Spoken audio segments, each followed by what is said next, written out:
চারটে ছোট পেঁয়াজ এরকম গোটা রেখেছি, খোসা ছাড়িয়ে নিয়েছি, এটা দিয়ে দেবো।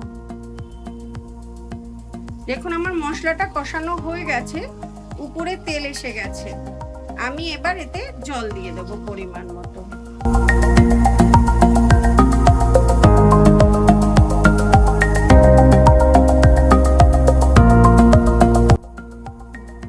ঝোলটা ফুটে উঠেছে, এবার আমি চিকেন মশলা দিয়ে দেবো।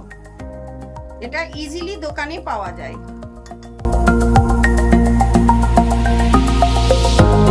আমি যে ভেজে রেখেছিলাম যে ডিমগুলো, সেই ডিমগুলো দিয়ে দেবো।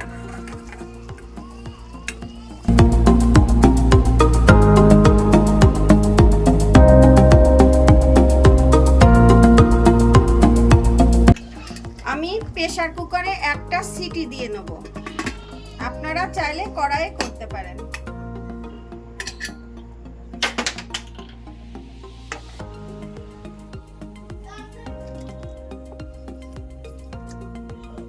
পুরো রসুন, যে রসুনটা গোটা দিয়েছিলাম সে রসুনটা আমার সিদ্ধ হয়ে গেছে।